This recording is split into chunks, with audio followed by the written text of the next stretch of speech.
webinar yang penuh inspirasi, semangat, dan juga cerita-cerita seputar dunia pendidikan dasar. Bersama saya Dian dan rekan saya, Dan saya Zika.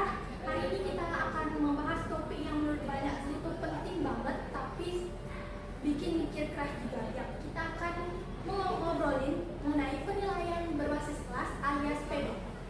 Nah, kita tentu saja hari ini kita tidak hanya berdua nih, kita sudah kedatangan narasumber spesial. Nah, beliau adalah salah satu dosen pengampu mata kuliah asesmen dan juga evaluasi pembelajaran SD.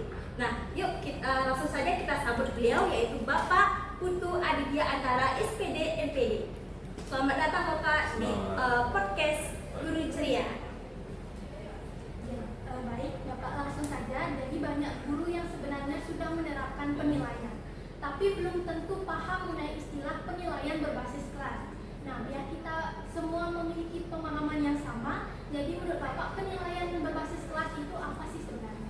Ya, penilaian berbasis kelas adalah sebuah penilaian yang dilakukan pada sebuah kelas pembelajaran, di mana penilaian itu dilakukan dari awal pembelajaran dilakukan atau bahkan sebelum pembelajaran dilakukan, ketika pembelajaran dilakukan sampai di akhir pembelajaran dilakukan. Ini disebut dengan penilaian kelas. Spesialnya lagi, penilaian kelas ini merupakan sebuah penilaian yang mengikut sertakan seluruh siswa kita di kelas. Kita tidak akan menilai dia secara personal saja, tapi bisa kita kaitkan dengan seluruh siswa kita di kelas. Nah, gitu. Penilaian berbasis kelas ini ada beberapa jenis sebenarnya, ya, sehingga ini bisa dikaitkan dengan seluruh siswa di kelas itu, gitu. Jadi tidak personal. Pertama, misalkan ada disebut dengan penilaian formatif. Ya. Formatif itu adalah penilaian ketika proses pembelajaran dilakukan. Lalu berikutnya ada penilaian sumatif. Proses penilaian yang dilakukan di akhir proses pembelajaran berakhir. Artinya ketika proses pembelajaran berakhir dilakukan proses penilaian. Ada juga penilaian yang bentuknya kinerja. Kinerja, seandainya guru-guru memberikan tugas ke siswa, project gitu misalkan, yang dikerjakan oleh siswa, lalu hasil dilihat, ini disebut penilaian kinerja. Ya. Ada juga penilaian yang berbentuk lisan atau tertulis. Seandainya ini misalkan ya lisan, diwawancarai, siswa kita diwawancarai ini, bagaimana menurut pendapatmu tentang ini, langsung di kelas ditanyakan. Nah, ini adalah penilaian lisan. Itu bisa diukur juga. Itu bisa menjadi bagian dari kelas. Karena itu di hadapan anak-anak kan di kelas, di hadapan siswa kita di kelas. Ini kita tanyakan tentang siapa yang tahu tentang bentuk geometri ini gitu kan. Lalu siapa yang mengenal bentuk geometri ini? Itu sebuah pertanyaan lisan yang diberikan. Ini juga bagian dari sebuah penilaian di kelas gitu. Banyak penilaian lisan. Nah, yang terakhir itu penilaian itu juga bisa dilakukan adalah penilaian sikap. Dalam taksonomi Bloom itu harus lengkap dilakukan penilaian kognitifnya. Tadi formatif sama sumatif itu sudah itu ini apa dalam bentuk kognitif. Afektifnya yang saya katakan tadi penilaian sikap ini ya. Penilaian sikap penting juga dilakukan karena kegiatan guru tidak hanya mengajar secara kognitif saja, tapi juga mendidik mereka secara afektif ya. Itu jadi ada beberapa yang terakhir tadi itu adalah penilaian sikap. Baik, itu tadi mengenai definisi dan juga jenis dari penilaian berbasis kelas. Nah, apakah mungkin ada tantangan yang dihadapi guru ketika menerapkan penilaian berbasis kelas ini, Pak?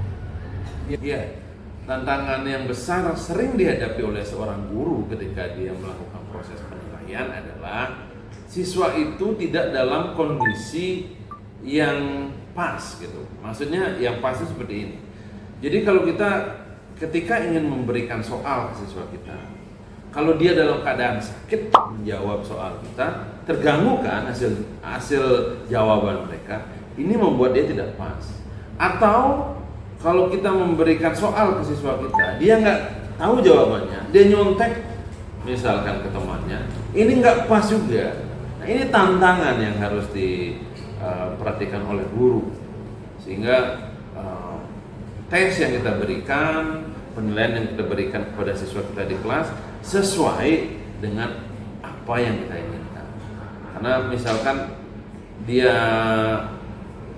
mencari jawab soal itu kita buat tidak textbook, adanya tidak membaca buku.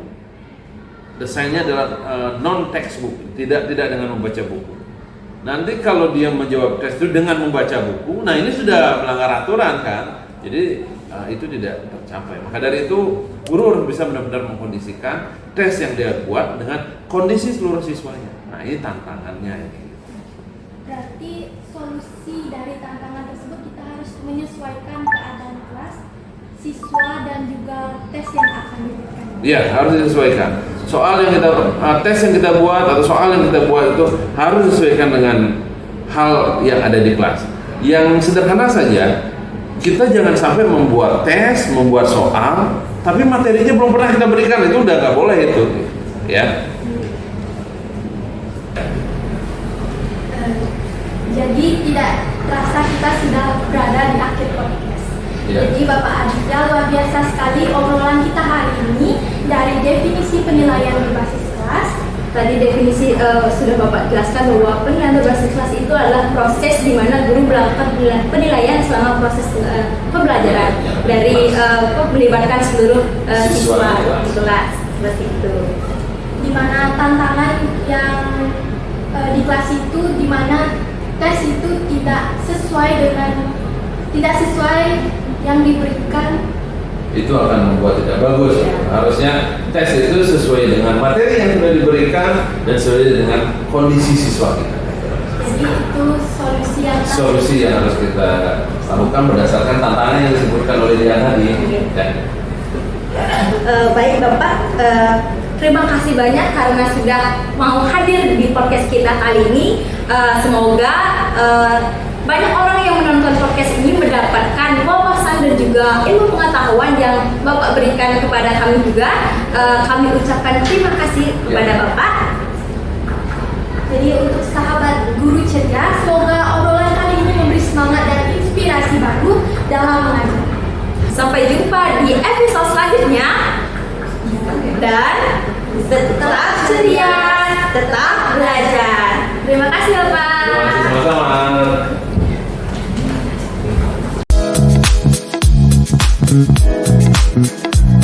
Thank you.